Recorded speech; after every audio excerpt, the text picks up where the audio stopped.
start off with, my name is Megan Macy, and my first placement was with second grade.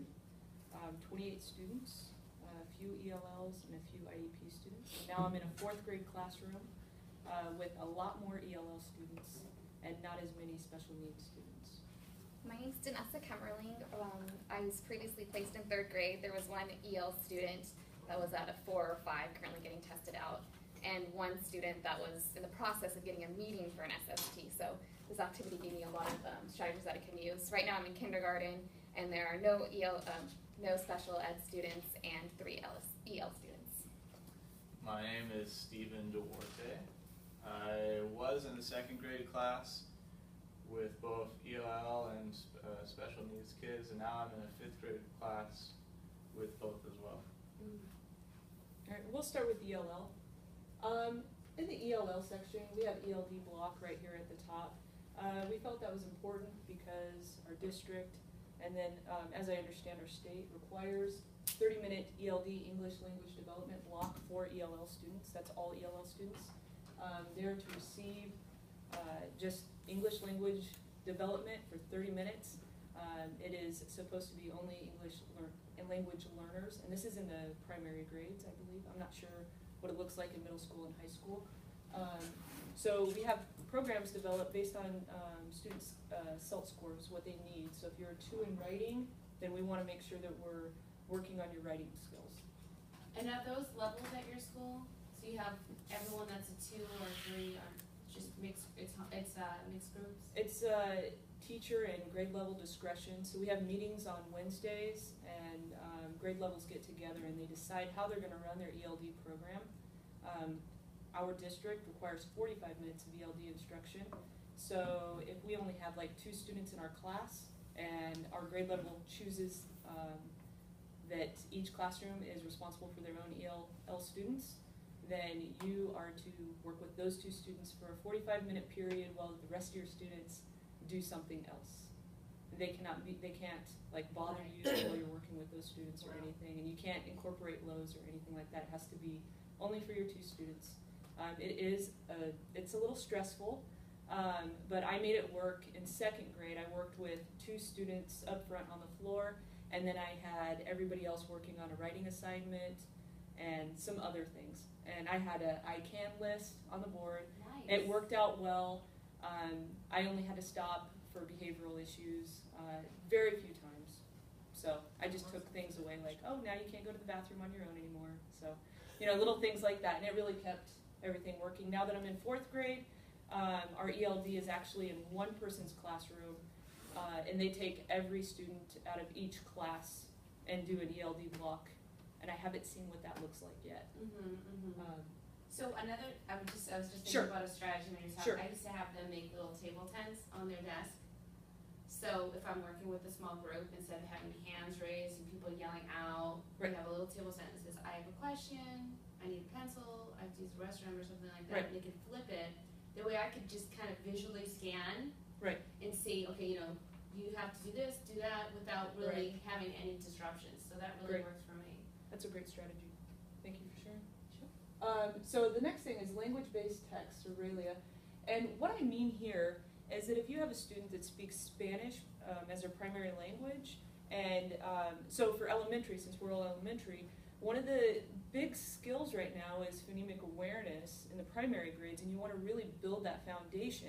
What you're going to want to do is show students A in English, the sound of A sounds like the sound of what in Spanish. And you want to build them a chart so they can make those connections and differentiate their Spanish sounds from their English sounds. And my children are in a dual language program right now where they're learning phonemic awareness for both English and Spanish, and that's another strategy that they use. They separate Spanish in the morning and English in the afternoon, and they have to switch those sounds around daily. So I know that it can be done because my children are doing it. So that's something that I do with my ELLs. Cultural connections. You want to make sure that these little kids are feeling connected to the content. So if you're always talking about your standard white European and then male historical figures, or you're reading stories that are more connected to me as an individual, they're not going to be able to make those connections. Maybe they're not even interested. They're like, this is boring. You want to bring in stories that fit them.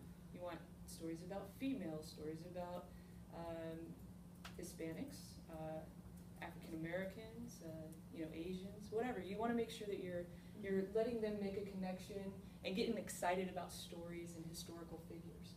The we them statements.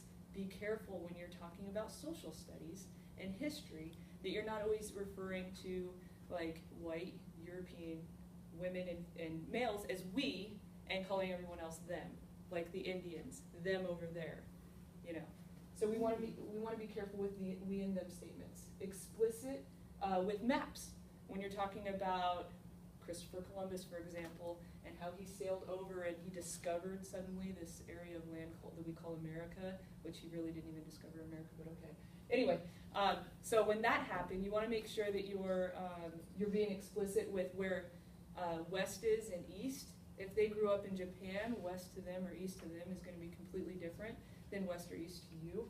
So making sure that you're showing those connections. Explain figurative language. Who wrote that one? Oh, I did. You did. Like idioms. I did a lesson on similes and metaphors, and one of my EL students is like, or I'm gonna hit the ground running or something. He's like, Mrs. Camerling, why were you gonna hit the ground? So definitely explaining that, because that's not gonna make sense to them, and they usually find it really funny, and then they start trying to come up with their own. So just being really explicit on that. And I'll segue on that one. Another thing that I did, we were doing second step right now for our district. And we were talking about being able to put yourself in someone else's shoes.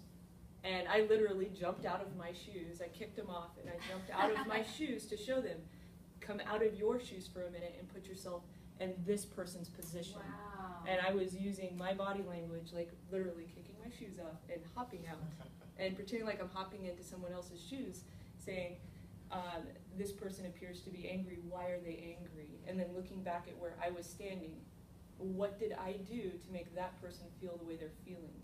Is there something that I could have done better?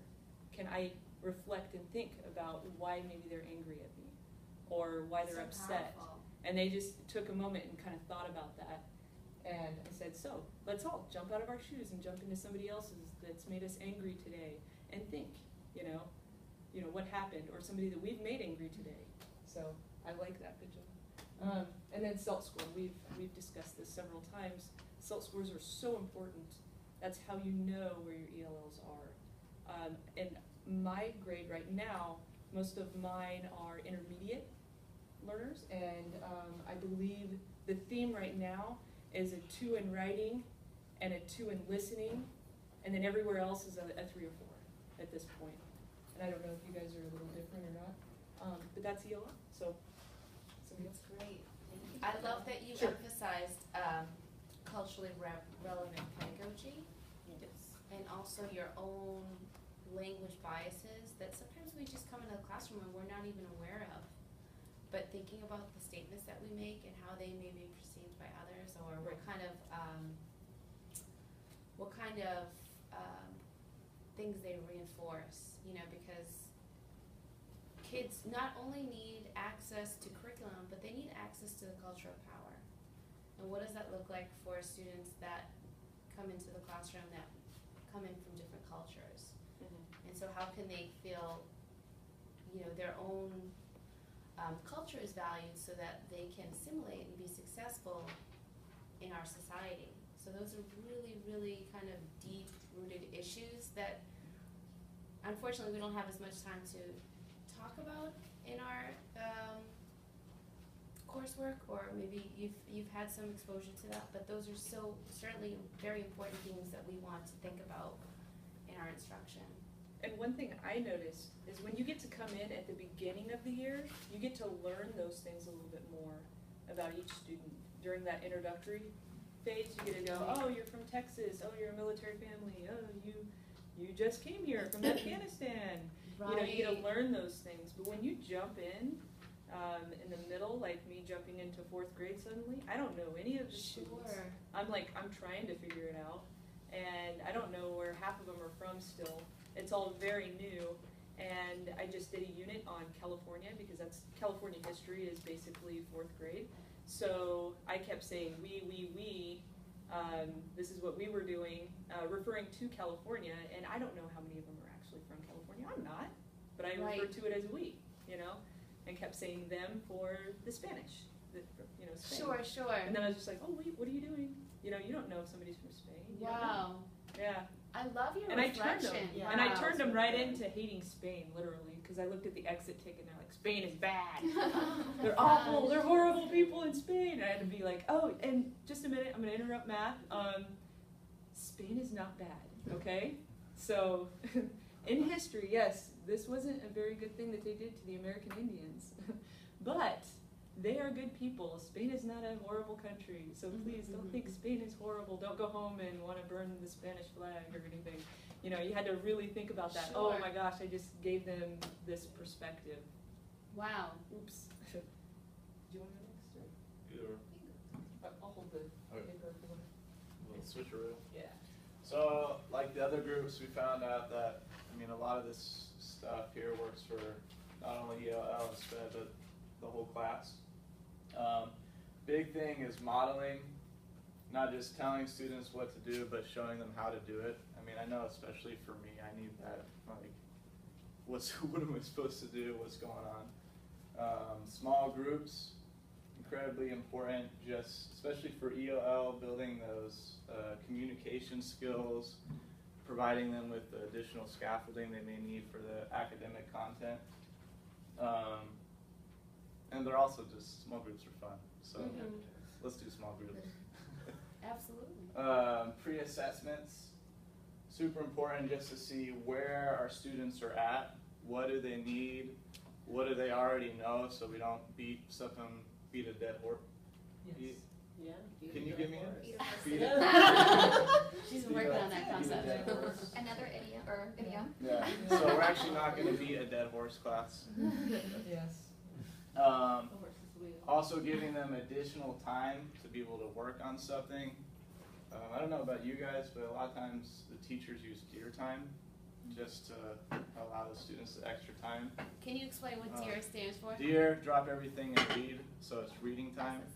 The one downside I feel about that is sometimes these students then don't get any reading time.